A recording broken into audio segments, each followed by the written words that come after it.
इस मौजू के अंदर आज हम दो ग्रोहों का जिक्र करेंगे।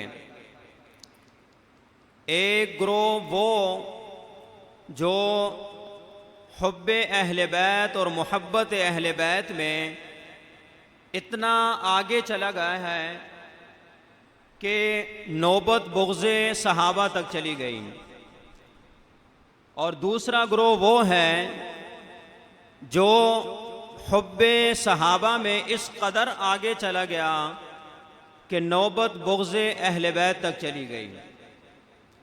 गोया के एक ग्रोह ने अहले बैत अतहार की तरफ झुकाव किया और इस निस्बत में वो इतना आगे चले गए, इस कदर आगे चले गए कि सहाबा इकराम अलैहिमुर्रिदवान के जो फ़ज़ाइल और कमालात बयान किए गए हैं वो उनके दिलों से महव हो गए और यकतरफ़ा मोहब्बत की वजह से, यकतरफ़ा निस्बत की वजह से वो इस कदर आगे चले गए, इस कदर आगे चले गए कि वो सहाबा से कट गए मोहब्बत अहले बैत में। जब इस गुरोह की तवज्जो सिर्फ और सिर्फ अहले बैत अतहार और आले रसूल पर रही और हुजूर अलैहिस्सलातु वस्सलाम के निस्बत की जो दूसरी जहत थी, जो दूसरी सिमत थी, ये नहीं सहाबा इकराम अलैहिमुर्रिदवान को इस पहले ग्रोह ने नज़रअंदाज कर दिया।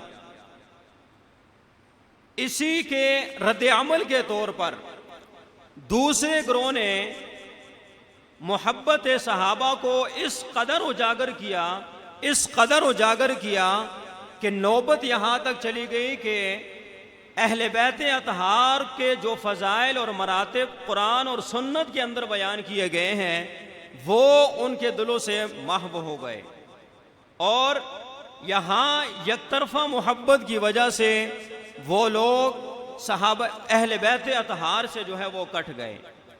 अब इस बदनसीब उम्मत की हालत ये रही है कि यहाँ दो ग्रोह वाज़ेह तौर पर एक दूसरे के जिद बन चुके हैं। वाज़ेह तौर पर एक ग्रोह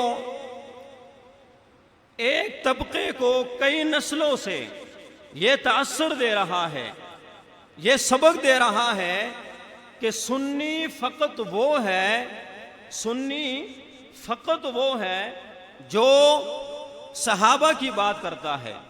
ये एक ग्रोह अपने तबके को सबक दे रहा है कि सुन्नी फ़कत वो है जो सहाबा की बात करता है, जो हज़रत अली रज़ी अल्लाह तआला अन्हु, हज़रत फ़ातिमा, हज़रत इमाम हसन, हज़रत इमाम हुसैन, हज़रत इमाम ज़ैनुल आबिदीन रिदवानुल्लाह तआला अलैहिम अजमईन की बात करता है, या वाक़या करबला को बयान करता है, या शुहदाए करबला का जिक्र करता है, या सहाबा अहले बैत अतहार के फ़ज़ाइल और मरातिब को बयान करता है, तो जो पहले वाला जो ग्रोह है वो फौरन इस ग्रोह के ऊपर ये इल्ज़ाम लगा देता है कि ये राफ़ज़ी हो गया है, ये शिया नवाज हो गया है। और इसी के रद्द अमल के तौर पर दूसरा ग्रोह अपने कई नस्लों को ये तासर दे रहा है, कई नस्लों से ये सबक दे रहा है अपने ग्रोह को कि मोमिन वो है जो सिर्फ और सिर्फ अहले बैत की बात करता है। जो सहाबा की बात करे उनके नज़दीक वो मोमिन ही नहीं है। गोया के एक तबके ने अहले बैत को अपना लिया और दूसरे तबके ने सहाबा इकराम को अपना लिया और इस अंदाज में इस उम्मत मुस्लिमा को दो धड़ों के अंदर तकसीम करने की कोशिश की गई। अब आका करीम अलैहिस्सलातु वस्सलाम की ज़ात मुबारका, हुजूर अलैहिस्सलातु वस्सलाम की निस्बत, गुलामी और ताल्लुक़ को अपने ग्रोह के साथ मुख्तस करार देकर ईमान के दो टुकड़े करने की कोशिश की गई है, क्योंकि अहले बैत अतहार की मोहब्बत ये ईमान का एक हिस्सा है और सहाबा इकराम की मोहब्बत निस्बत रसूल की वजह से ईमान का दूसरा हिस्सा है। मैं समझता हूं कि इससे बड़ा उम्मत मुस्लिमा पर कोई और जुल्म हो ही नहीं सकता कि अहले बैत अतहार के मोहब्बत की आड़ में सहाबा इकराम की बेअदबी की जाए। इसमें कोई शक नहीं कि सहाबा इकराम अलैहिमुर रिदवान और अहले बैत अतहार ये ऐन ईमान है। अहले बैत अतहार की मोहब्बत ये ऐन ईमान है। अहले बैत अतहार की मोहब्बत का इनकार करने का मतलब ये है कि इस्लाम का इनकार करना है, ईमान का इनकार करना है, कुरान का इनकार करना है। बल्कि सिर्फ इनका इनकार नहीं करना, बल्कि निस्बत मुस्तफ़ा और निस्बत रसूल का इनकार करना है। इसलिए जिसके दिल के अंदर अहले बैत अतहार की मोहब्बत नहीं है, हमारे नज़दीक वो मोमिन ही नहीं है, वो मुसलमान ही नहीं है, वो जहन्नम के कुत्तों में से एक कुत्ता है, वो लानती है, वो बेईमान है, उसके साथ हमारा कोई ताल्लुक ही नहीं।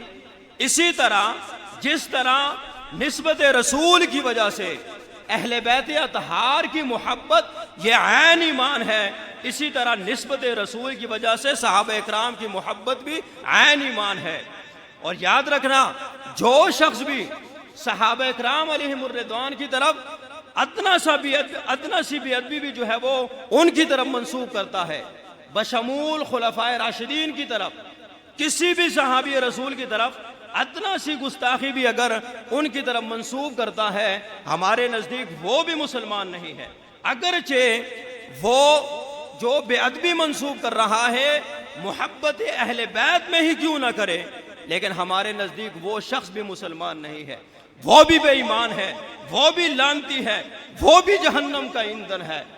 ऐसा शख्स न सिर्फ सहाबा इकराम का इनकार कर रहा है, न सिर्फ खुलफाए राशिदीन का इनकार कर रहा है, न सिर्फ अज़वाज मुतहरात का इनकार कर रहा है, बल्कि हकीकत में वो निस्बत मुस्तफ़ा और निस्बत रसूल का जो है वो इनकार कर रहा है।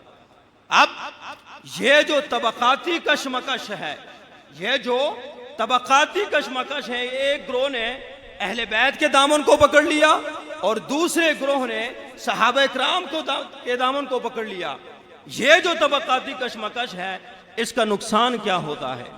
इसका बहुत बड़ा नुकसान होता है, लेकिन हमें समझ नहीं है इस चीज की। इसका नुकसान ये हुआ कि इस तबकाती कशमकश ने हमें निस्बत मुस्तफ़ा जो है वो भुला दी है। हम आज निस्बत मुस्तफ़ा को जो है वो भूल चुके हैं, निस्बत रसूल को भूल चुके हैं। आज जब खुद नबी करीम अलैहिस्सलातु वस्सलाम का जिक्र मुबारक होता है, आपकी शान और शौकत को बयान किया जाता है, तो इन दोनों ग्रोहों में से एक ग्रोह को इतनी लज्जत जिक्र मुस्तफ़ा से नसीब नहीं होती जितनी लज्जत इन्हें अहले बैत अतहार से नसीब होती है। इसी तरह दूसरे ग्रोह को जिक्र मुस्तफ़ा से इतनी लज्जत महसूस नहीं होती जितनी लज्जत और हलावत उन्हें जिक्र सहाबा से महसूस होती है। हुजूर अलैहिस्सलातु वस्सलाम के निस्बत की वजह से अहले बैत अतहार की जो है वो शान है, और सहाबा इकराम की अगर पहचान है तो वो भी निस्बत रसूल की वजह से है। गोया के बुनियादों को खेड़ कर जो है वो इमारत खड़ी की जा रही है। इसलिए हमें चाहिए कि सबसे पहले अपनी बुनियादों को मजबूत करें, और हमारी बुनियाद ईमान की जो बुनियाद है वो मरकज़ मुस्तफ़ा है, वो हुजूर अलैहिस्सलातु वस्सलाम की निस्बत और ताल्लुक है। हमें सबसे पहले अपने ताल्लुक को निस्बत बिर रसूल के साथ जो है वो मजबूत करना चाहिए, ताल्लुक बिर रिसालत मजबूत करना चाहिए। उसके बाद हम सहाबा इकराम और अहले बैत अतहार की तरफ आएंगे। अगर हमारा ताल्लुक बिर रिसालत मजबूत होगा तो मैं यकीन और ईमान से कह सकता हूँ कि फिर सहाबा इकराम की मोहब्बत भी हमारे सीनों के अंदर होगी और अहले बैत अतहार की मोहब्बत भी हमारे सीनों के अंदर होगी। अब आइए उस बात की तरफ जो मौजू मैंने आपके सामने हमारे जो गुफ्तगू का उन्वान है वो है अहले बैत कौन है। इस मौजू के ऊपर मैंने पहले भी गुफ्तगू की है, लेकिन यहाँ इख्तिसार के साथ मैं ये चीज़ आपको समझाना चाहूँगा कि अहले बैत के अंदर कौन कौन सी शख्सियात जो है वो शामिल है। बैत ये अरबी ज़बान का लफ्ज़ है, बैत ये 3 लफ्ज़ों का मजमुआ है, और बैत का माना है घर। बैत का माना क्या है? घर। घर की 3 किस्में होती है, 3 किस्में। एक होता है बैत नसब, दूसरा होता है बैत मस्कन और तीसरा होता है बैत विलादत। इस एतबार से अहले बैत की फिर 3 किस्में होती हैं। पहले है अहले बैत नसब, दूसरा है अहले बैत विलादत और तीसरा है अहले बैत मस्कन। अब यह बात बड़ी समझने की और काबिल गौर चीज़ है। अहले बैत नसब से मुराद वो लोग हैं, वो रिश्तेदार हैं जो बाप दादा की वजह से चले आ रहे हैं। इसमें बाप भी शामिल है, ताया भी शामिल है, चचा भी शामिल है, पुफी भी शामिल है। ये वो रिश्ते हैं जो बाप की वजह से चले आ रहे हैं। दूसरा है अहले बैत मस्कन या सुकना। अहले बैत मस्कन या सुकना से मुराद वो रिश्तेदार हैं जो बाहर से आकर घर के अंदर आबाद होते हैं, और इससे मुराद शोहर की बीवी होती है। तीसरी नंबर पर है अहले बैत विलादत। अहले बैत विलादत से मुराद वो औलाद है जो घर के अंदर पैदा होती है। इसमें बेटे बेटियां, पोते पोतियां, नवासे नवासियां, ये सब नस्ल दर नस्ल जो है वो शामिल है। अब जो बात आपको समझाना चाहता हूं कि अहले बैत कौन है, अब याद रखना, जब भी मुतलकन अहले बैत का लफ्ज बोला जाता है, अहले बैत ये लफ्ज जब मुतलकन बोला जाता है तो याद रखना उसके अंदर ये तीनों तबकात शामिल होंगे। अहले बैत नसब भी शामिल होगा, अहले बैत मस्कन भी और अहले बैत विलादत, ये तीनों तबकात उसके अंदर शामिल होंगे। बस उसके लिए जो शर्त है वो शर्त ये है कि वो सारे के सारे मुसलमान हो। अगर उनमें से एक भी काफिर होगा तो अहले बैत के अंदर वो शामिल नहीं होगा। अब देखिए ना, हुजूर अलैहिस्सलातु वस्सलाम के बहुत सारे चच्चे हैं, लेकिन उनके अंदर अबू जहल भी शामिल है, अबू लहब भी शामिल है। आप मुझे यकीन और ईमान के साथ बताएं कि आज दिन तक किसी ने भी इनका जिक्र अहले बैत के अंदर किया है? नहीं किया। क्यों? इसलिए कि यह मोमिन और काफिर है, यह मुसलमान ही नहीं है, इसलिए इनका जिक्र नहीं किया गया। अब जब मुतलकन अहले बैत का लफ्ज बोला जाता है, ये तीनों तबकात उसके अंदर शामिल होंगे। अगर इन तीनों में से किसी एक तबके को हम खारिज करेंगे तो याद रखना जो अहले बैत का मफहूम है वो कभी पूरा नहीं होगा। अब देखिए, कुरान के अंदर अल्लाह ताला ने फरमाया, इन्नमा युरीदुल्लाहु लियुज़हिबा अन्कुम रिजसा अहलल बैति व युतहिरकुम तत्हीरा।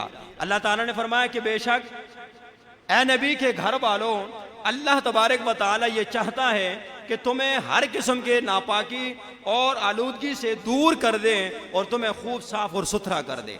अब इस आय करीमा के अंदर अगर आप गौर करें ना, तो अल्लाह तबारक व तआला ने नबी के घर वालों के लिए अहलल बैत का लफ्ज इस्तेमाल किया है।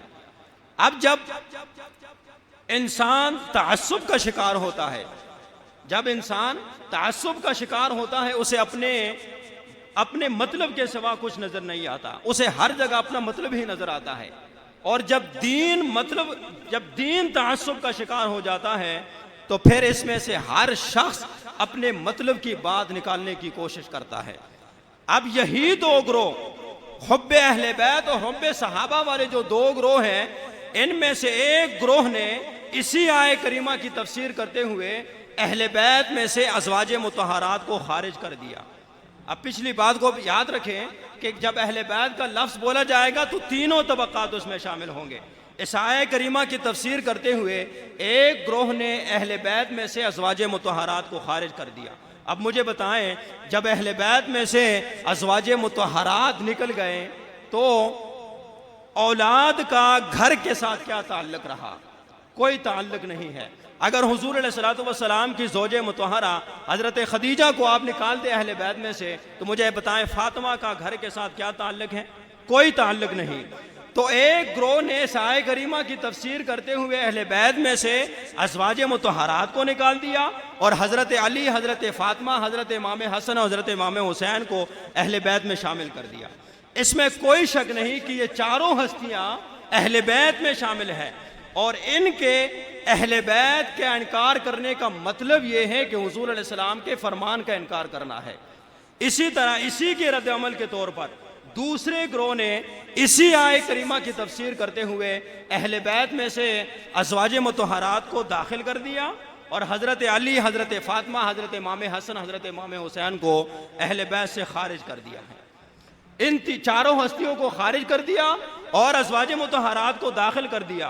गोया के इन दोनों तबक़ात ने, इन दोनों ग्रोहों ने कुरान मजीद फुरकान हमीद को स्कूल का दाखिली और खारजी रजिस्टर बना दिया। जिसे चाहा उसे अहले बैत में दाखिल कर दिया और जिसे चाहा उसे खारिज कर दिया। स्कूल का दाखिली और खारजी रजिस्टर बना दिया है। अपनी मनमानी ताबीरें करके उम्मत मुस्लिमा को टुकड़े टुकड़े कर दिया है। न सिर्फ उम्मत मुस्लिमा को टुकड़े टुकड़ी किया बल्कि निस्बत मुस्तफ़ा और ज़ात मुस्तफ़ा को भी मुतनाज़ बना दिया है। अरे नादानो, अरे खुदा के बंदो, जो घर वाले हैं वो तो सबको प्यारे हैं, वो तो हर एक को प्यारे हैं, और जो घर वाले हैं, जो नस्ब वाले हैं, जो औलाद वाले हैं, वो तो हर किसी को प्यारा होना चाहिए। और फिर देखिए हुजूर अलैहिस्सलातु वस्सलाम ने अहले बैत में से किसी को भी खारिज नहीं किया, किसी को भी खारिज नहीं किया। हालांकि हुजूर अलैहिस्सलातु वस्सलाम घर वाले तो घर वाले रहे, हुजूर अलैहिस्सलातु वस्सलाम ने तो बाहर वालों को भी अहले बैत के अंदर शामिल किया है। आप जरा देखिए ना, हजरत सलमान फारसी कौन है रदी अल्लाह ताला अन्हु? एक खादिम है हुजूर अलैहिस्सलाम के, घर के काम काज करने वाले हैं। ना नस्ब के साथ कोई ताल्लुक है, ना औलाद के साथ कोई ताल्लुक है, कोई ताल्लुक नहीं। सिर्फ घर का सौदा सलफ ला कर दिया करते थे। हुजूर अलैहिस्सलातु वस्सलाम ने करम नवाजी का हाथ बढ़ाया और सलमान फारसी को अहले बैत के अंदर शामिल फरमा दिया।